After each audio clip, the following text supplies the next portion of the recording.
join us. And we are being recorded. So, and don't worry about writing notes. You can always go back in the recording. And I want to start by just introduce myself. I'm Christy Chen. I'm the director for ICTR's KL2 program. I'm also associate professor in Department of Medicine, School of Medicine. And then my research was on genetic basis of complex diseases. So I'm ably assisted by Dr. Khalil, Grazie Khalil, who's not able to be with us today. And of course, this wonderful program won't be possible without Dr. Davis' vision for clinical research. So today I want to tell you about the KL2 program with exactly the mission for this program. So as you know, clinical translational research contrast to basic science research has historically, I would say, its importance has not been appreciated. And so the mission of this KL2 program is to identify leaders that's going to be in the clinical translational research arena by providing them with whatever didactic training that's missing from their background. And then also, if they are early in the experimental designs and execution part, to help them develop those skills. And at the same time, they will be mentored by an interdisciplinary team of established researchers. And then they will also learn soft skills and other things in the career development aspects that make sure that they will be successful. So I have a slide deck that's about 20 some slides. I'm not going to go through all of them just because this is the second round and the recording and the slides are both available to you, the recording from the first section, and then the information are in the RFA that's also released. And I'm just going to highlight some important aspects. And so we'll spend most of our time this morning together doing Q&As. Okay, so by the time I'm going to just go through some critical points and then invite you to ask questions. You can unmute yourself. You can put your question in the chat box. Okay, so when the KL2 program is a 3-year commitment, and then the infrastructure for this program is actually funded by the National Center for Advancing Translational Science, which is a part of NIH. And this particular grant is the Clinical and Translational Science Award, CT. So you'll hear me mention CTSA. And this is a partnership with Johns Hopkins. So our scholar will interact quite a bit with faculties on the Hopkins campus. So this year is a special year for us because we're going to accept 7 new scholars, up to 7 new scholars into our program. So one of the scholars will be funded from CTSA, and the other ones will be funded by their own schools. So School of Dentistry will sponsor 1 scholar, School of Medicine will sponsor a scholar, so forth. And then as a new feature that's just this year, we also have a scholar that's going to be coming from University of Maryland College Park campus. So this is what it looks like. During the 3 years, the CTSA scholar will be funded externally by the CTSA award for the first year 1 and 2. And for year number 3, it's actually going to transition to their own department or own school. Then, in contrast to the externally funded scholar, we're going to have internally funded scholar. So for School of Dentistry, Medicine, Nursing, Pharmacy, and Social Work, we're going to select 1 scholar per school. So the competition will be between faculties from the same school only and not across campus. And they will be funded by their own school, and then their department will pick up the last year. And then the same is true for College Park. They will compete only with College Park faculties, and then they will have funding from University of Maryland College Park funds, and then the last year will be funded by their department.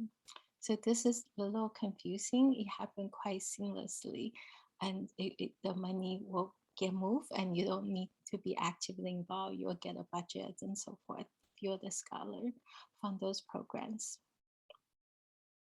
Okay, so to be eligible, you had to be a junior faculty up to assistant professor within the last 5 years of your appointment. So this is really for early career faculties, not established faculties. And you have to have a doctoral degrees of one of this variety. If you have a different abbreviation, please let us know, and then we'll make sure you are eligible. And then people who are postdoctoral fellows who have offer for faculty are also eligible, but that appointment, their faculty appointment must start before July 1st of next year. And you have to be a US citizen or permanent resident at the time of the application submission. So unfortunately, if you have approval but not actual status for green card, you cannot apply. So, and to be eligible, you and your department chair have to guarantee that 75% of your time will be protected for research and didactic activity. So all the teaching, administrative duties will have to be forced, compressed into that 25% time. And then this is really a magical component of your career development award scholar, that this is, you're having this much protected time until you have 2, 3, 4, 5 grants are just really unheard of. So that's a very precious commodity if you're a researcher. So we want people who are focused on clinical investigation, not basic science research. And then we're also looking for people who need their career to be developed. If you're fully ready to be independently funded, then great. This is not the necessary step for you. So people who have an area in their, for if there are some aspect of their career goal that's missing, they need more training in statistics, in imaging, in big data science, and they will want to get either a master's degree to address that missing piece or a certificate program of some kind to address the missing piece. These are the ones that's the best fit for what we're looking for. And then because clinical translational research is so multidisciplinary in nature, we want our scholar to be supported by not just one, but a team of mentors coming from different disciplines, and that makes sense for the future research goals of our scholars. Okay, and then we want people in early career. So if you have R1 or some other larger funding type, then you are not eligible. It's the smaller R type of grant for MIH, R3, R21 are fine, but R1 is not. And if you're already a K scholar, K23, KL2 scholar, you already have those type of funding for MIH, you are not eligible. But if you have submitted and then you did not get funded and so forth, then that's fine. You just cannot actively have a K award. Okay, and then some of you have applied previously. If you have done so, I hope that you are coming back with a stronger application, and we just ask you to address the reviewer's concern from the previous cycle. You are definitely eligible to apply again. Okay, for research area, almost everything in the clinical research, clinical translation arena, both developing analysis methods and to clinical trials are all allowed. Only thing that we do not support are really true basic science. That's way before it can be translated. Okay, so you will get salary support, you will get tuition and fee support for the coursework you plan to do.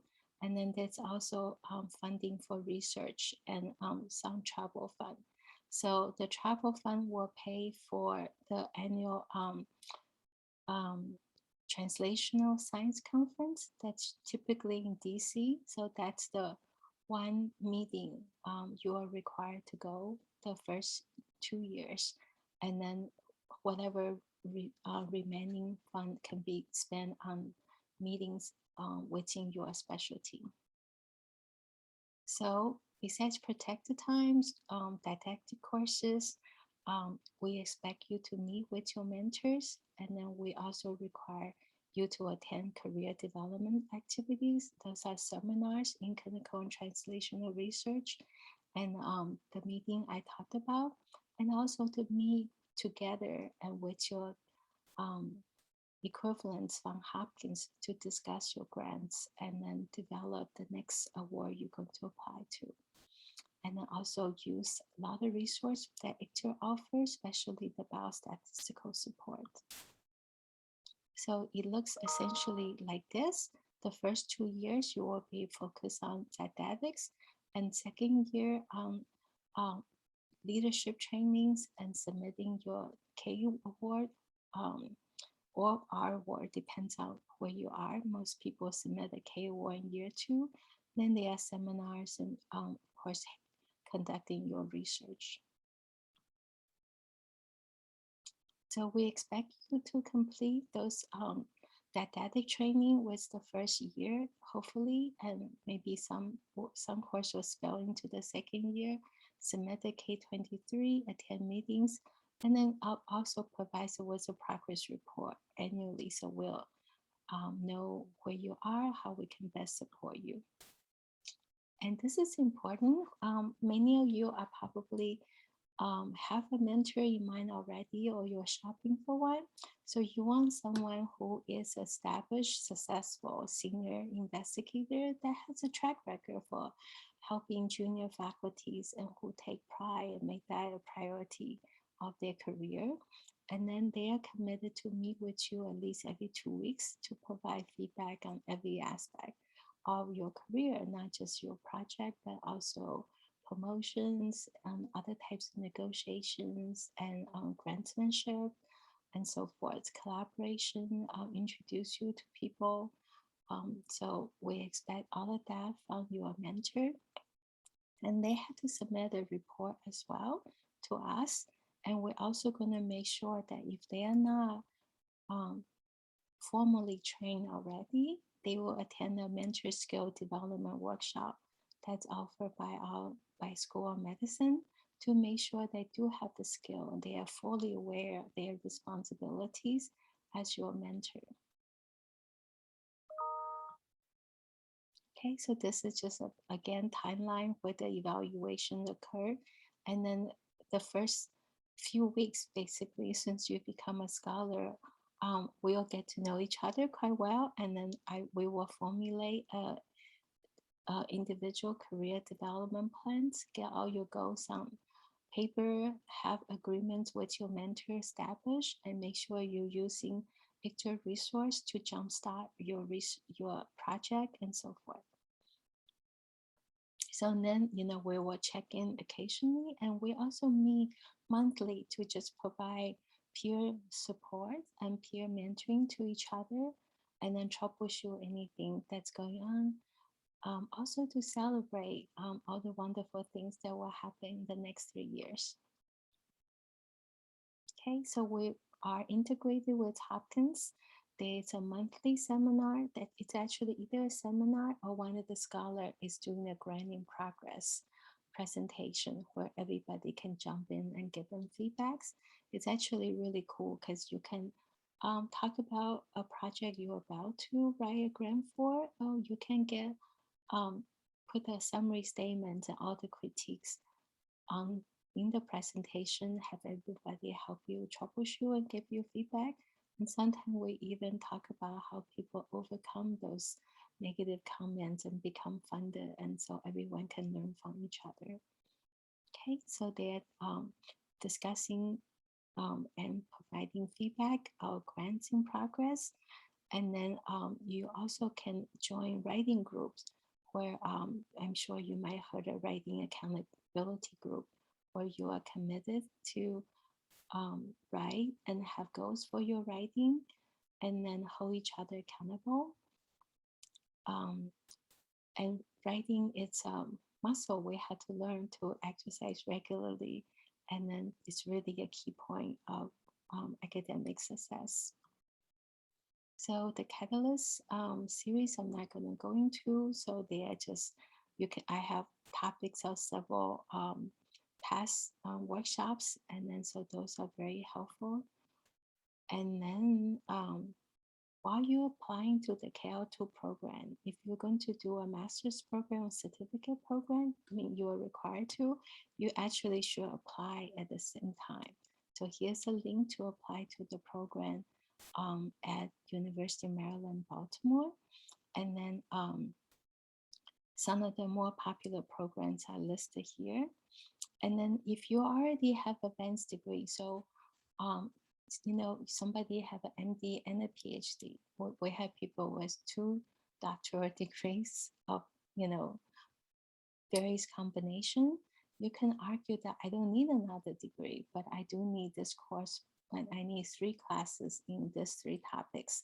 So you can put together your individual program, and then if it makes sense for what you want to do, that's totally fine.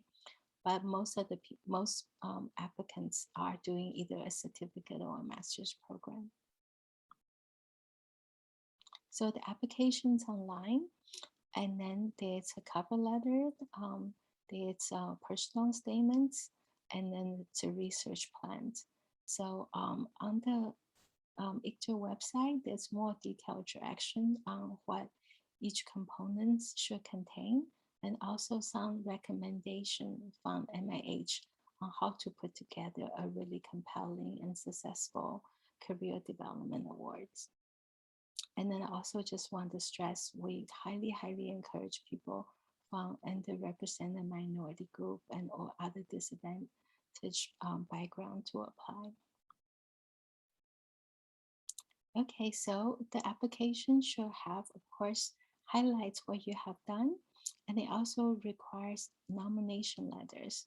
So we need, because this is a commitment from your department that you will have 75% of protected time, we need a nomination letter. You need to come from your primary mentor and your division or your department directors. So if sometimes the department chair is the primary mentor, you need 1 letter from that person, or if they are not, you can get 2 letters or they can co-sign the sponsor letter. And then you also need 2 other letters who are people can speak about your qualifications intelligently and effectively. So this all should be people who have, some mentoring experience under their belt, not for students, but for junior faculties. Okay, so the letters need to come to us on this particular email. And we also want the mentor's bio sketch and know, their background and history and make sure they are qualified. And then we want an official transcript. So this is not the one you have to pay to get, just an unofficial one from the places that granted your previous degrees. So time-wise, we are still in November. The application is due 1 and 2 months from now on January 28th. And then once we have your application, we will identify appropriate reviewers, deal with conflict of interest, make sure that everybody have reviewers from their own school as well as from other schools to look over the application. So we'll make the process as transparent, as fair as possible. And then the one who come up in the ranking will be interviewed sometime in March. And then we will announce our official scholars for 2022 sometime mid-April. And then the first day of the KL2 program will start on July 1st. If you have any questions, please reach out to me and Dr. Khalil. And then also at this website, we will have recordings you will find the RFA, you will find a long list of Q&As from previous years. So where this is year number 4. So we have a lot of questions that people ask frequently. And then the recording and the slides will be available to you as well if you have any other questions. Okay, so let me stop sharing and open this up to everyone. So let me see. Let me look at the chat. Do we submit one application for all the program? Yes, you only need to do one application, and then depends on what school you are from, you will be tracked appropriately. So if you are a candidate from College Park, you are competing for the internal KL2 scholar spot from College Park. But the ones from school, the one from the Baltimore campus, they can compete for the internal one and the CTSA one. So if you are from the Baltimore campus, you are competing from 2 potential spots, and College Park people are competing for 1 spot. What are the requirements for number of publication?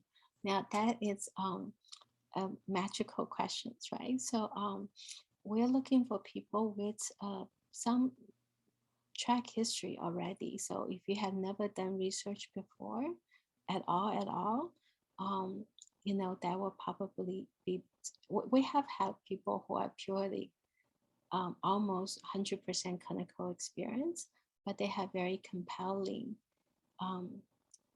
commitment to learn to become a researcher and some small publications.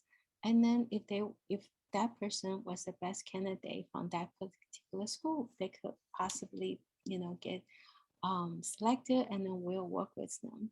But I think most of the more typical candidates have some publications already. I you know, publications are weighted differently, right? So you have review article that gets more weight.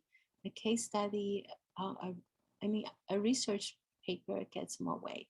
A review article, a book chapter, or a case report receive less weight.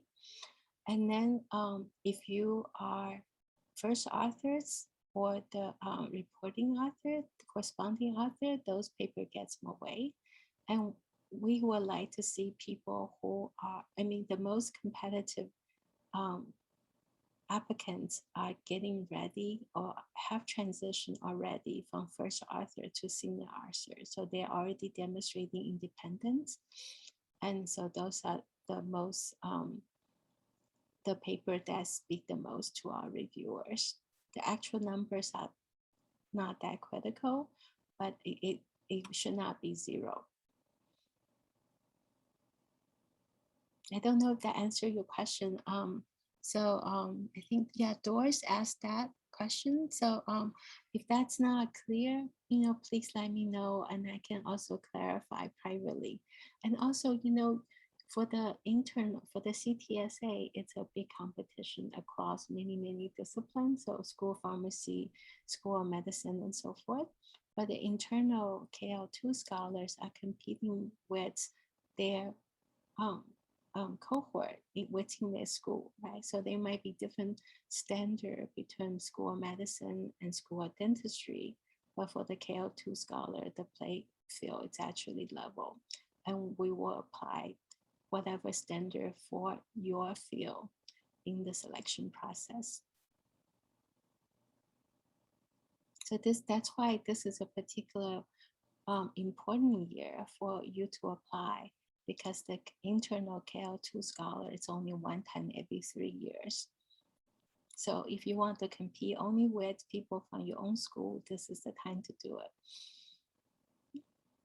Okay, let me see if there's any other question in the chat box.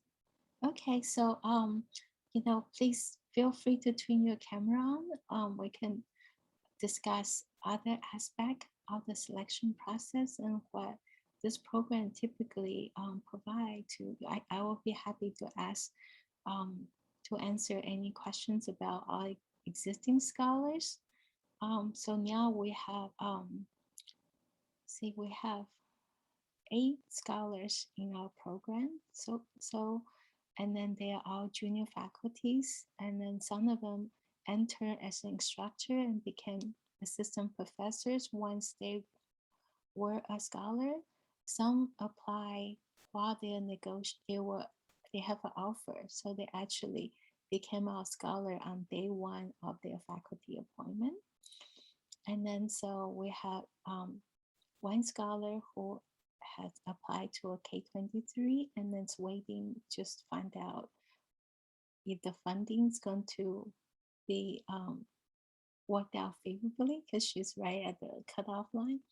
So we're still waiting for that. And one scholar got an FDA grant for like $700,000. And then a lot of them, they all have published papers. And one of them was like, I forgot what it's called, like the Best Doctors of Maryland Award. And then some of them got recognition in international organizations, and two of them jumped in right into COVID and started doing research related to pandemic clinical care, and we just cannot be more proud of this group. And then I think you will enjoy getting to know them. We meet monthly, we celebrate publications, babies, marriages, so it's fun. Any other questions? Oh, I just see another one. Can I use? Yes, you can use ongoing clinical trial. So many people have ongoing clinical trial. Just clearly explain the goal of your trial and what the data you get, how that will be used to launch your independent career. So, and let's see, can we? So if you are College Park faculties, yes, you can do. So as far as course requirement, we are pretty flexible. So if you want to take courses from your own campus, of course, that's definitely a yes. If you want to do it on the other campus, it's just logistically, we're fine. If you don't mind doing the driving back and forth, or if you find online courses, that's perfect. So we don't have a priori really rigid requirement. We just want to see a plan, education plan that makes sense to what you have done, the skills you have mastered already, and what's missing. And then the coursework should be aligned in how to address that. But we don't have very rigid thing. You have to do that, regardless, who you are and where you want to go. Okay.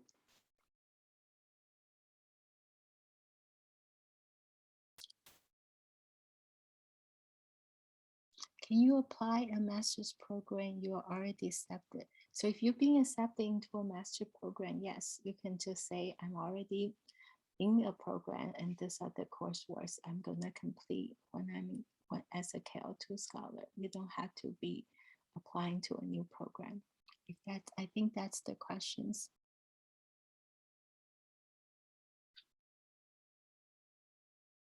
Let me see if I miss any other questions. I have a question. If we choose to do like a non-traditional training plan, is the cost of attending those workshops or those other courses can we still include that in our budget for the grant, or would that have to be like handled separately? Yeah, that's a great question. So for faculties, they have tuition remission, right? So what we end up paying for, the ICTR pay for the fees and other things. And so if you're doing a program, let's say I want to do this workshop at Harvard, right? So, and then that's perfectly justified scientifically otherwise. And then you can budget that into your funding for, then yes, you can do it. So last year, the research funding was $12,500. And then this year, we're waiting for the budget to come through, but it will probably look very much like that. Then you also get $2,500 for travel and meetings and so forth. And that number, it's not the final number, but we're expecting something very similar to that again.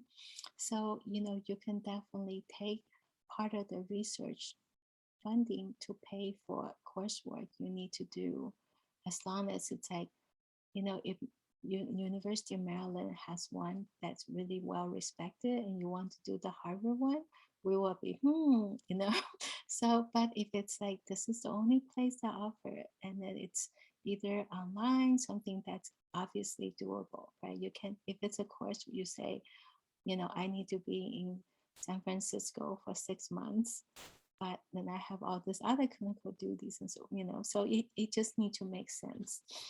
Okay. Thank you for that great questions. I think that's a very one that many people ask.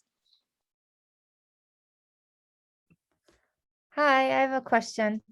For Yes. the College Park scholars, even though the money is internal, will they still be involved in the meetings with the Johns Hopkins University and the UMB people? Will it be all one big cohort, or Yeah. will we be separate? No, we want it to be a big cohort. Peer mentoring has so much power, and we really want we want the College Park scholar to be in the same room.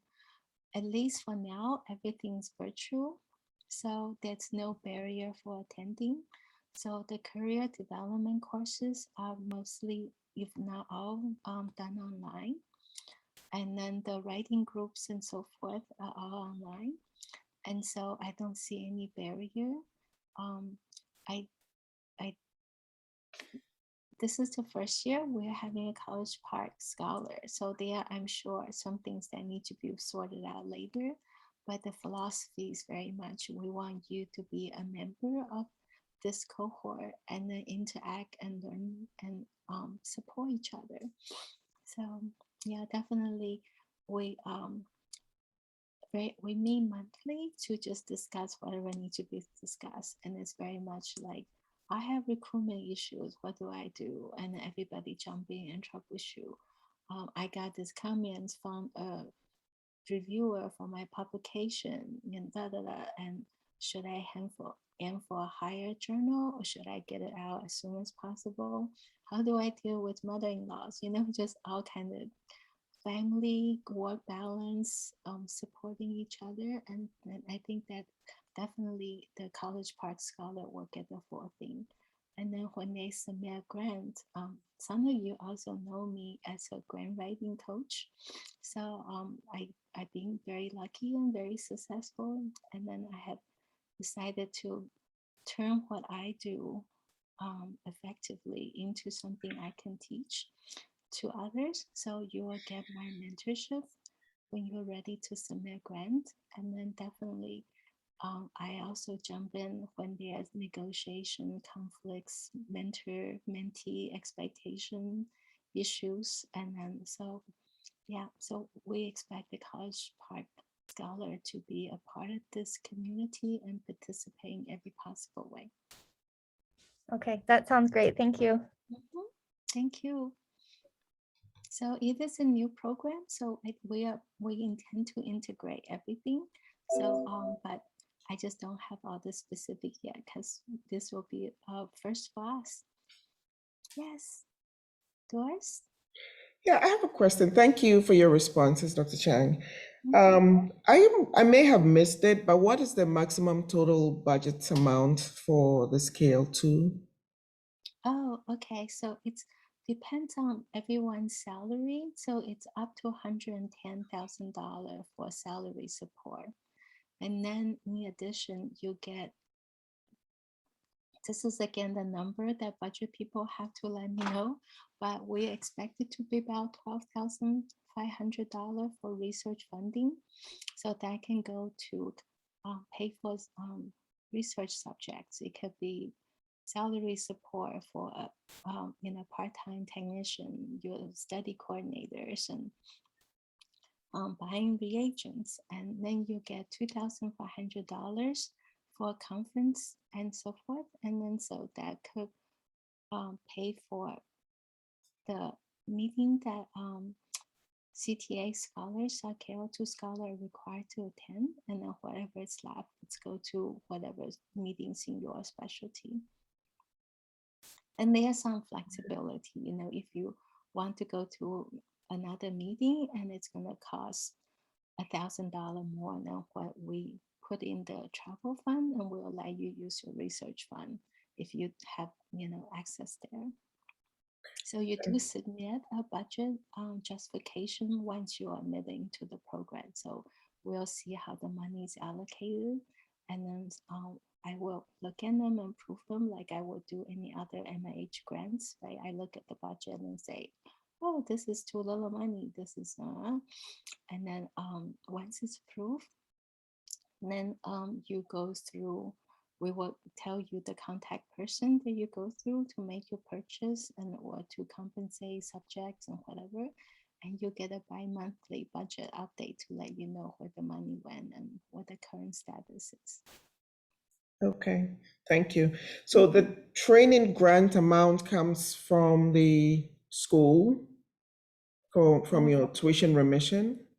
So the so it depends on the scholar. We'll have one. So Megan's with us. Megan, is anything you want to add to what I just said before we move to No. I think that was great. The only thing I was thinking is that fringe is also included, you know, your benefits. But to your question, Dr. Titus Glover, there's two funding mechanisms. So the CTSAK is on a grant, and there's not as much flexibility with like the travel and such, but the internal ICTR, internal KL2 is internal funds from the school and department. So Christy had mentioned it's up to 110,000 in salary, then fringe on top of that, the research funds, and then travel's usually 2,500, and then also tuition. So we expect our Ks, regardless of their funding mechanism, to apply for tuition remission. And then the award will pay for any of the fees associated with it. So we're still expecting the KL2 not to have, the awardee not to have to come out of pocket for any of the expenses. Okay. Thank you, Megan. Thank you, Megan. Yeah, Megan, it's our wonderful budget overall administrator. I think I forgot your exact title, Megan. I know. Okay, I'm the administrative director of the ICTR as well as our GCRC, and you all can feel free to email me or reach out after if you have any specific budget related questions. And as Christy mentioned, the budget, the application doesn't require you to outline what your budget will be. It's once the award is made, and then the budget's, you know, and Christy and Grazie will go over that with you. So, but if you have any questions, feel free to reach out to me. Yeah. So you're going to propose a project, right? So you're not required to submit a budget, but keep those money more or less in mind. If you want to like study 2,000 people and do something quite, you know, burdensome to them, I had to compensate them significantly. Then you have to tell me how you're going to pay for that, because your ICTR KL2 fund is not going to do it, right? So, but if you're doing a small pilot study where I can see, yeah, well, if you're going to draw blood one time and have one visit, yeah, this is doable given our budget, you know?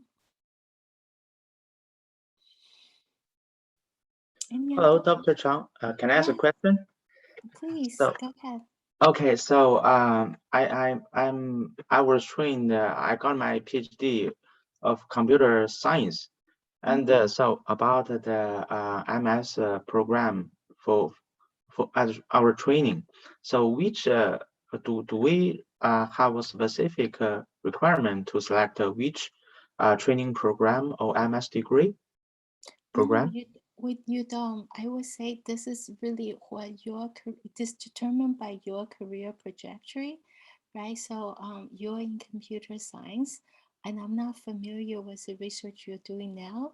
If you're using computer algorithm to help, um, you know, like do big data science, maybe like a more statistical data mining, informatics type of training it's helpful to you, or it could be, dissemination and implementation. It depends on what you want your career to be about and what's missing in your background and need to be that you need to acquire in the next few years in order to be successful. We are not pushing people to go in any specific direction. It's really your vision for your career. Okay, thank you. Thank you. Mhm. And another question is about the publication. So I did some medical image processing. I have the publication record about that area, and also I have previously some publications in very a good conference and journals. So for example, for in computer science, so the conference may be weighted higher than journal sometimes. That conference paper will be considered as credit when Yes, we. so right. I will say this is what I recommend to everyone. Every school will have their format for CV, right? So you Yeah. have to submit the CV to me, and Okay. I will recommend you make the CV as clear as possible. Break down, of course, you're gonna have publication, conference, and so forth in different category. Highlight the one that you think are really impressive, so we don't miss it. And then because people will be from different backgrounds, so that is then you're applying and you're not going to be competing with all surgeon from school of medicine, right? You'll be competing with other faculty from school of college, from College Park. And I will make sure that, so we are going to get reviewers from other schools and both campuses. So I will make sure there's someone who have no conflict interest that will give me that can look at your CV and give me an assessment based on what's expected and what's considered prestigious in your particular field. Does that make sense? You will not be reviewed by only people who are in medicine and cannot appreciate your contribution. That's part of the process I'm responsible for, that I will get the appropriate reviewers to review your application in the context of other people in your field. Okay. Thank you. Mm-hmm. Thank you. Yeah, I'm glad you brought that up because definitely, like last round, we did not have College Park involved. But let's say if I have a School of Pharmacy candidate competing with School of Medicine candidates, what I would do is make sure I get one faculty at least from School of Pharmacy, and then the other four reviewers. I'll have a reviewer from the same school, and the other four reviewers, everybody get 5 reviewers. Other 4 reviewers will come from at least 3 different schools. Okay, so there's not overrepresentation of reviewers on the people who are doing particular application, and they always include at least someone from their own school. And I will Okay. do that this round as well. Okay. Thank you. Mm-hmm. Thank you for that good question. It's complicated. I will be happy to tell you exactly how it will be done and answer any questions. But I just want to assure everyone that transparency, fairness, it's definitely my goal.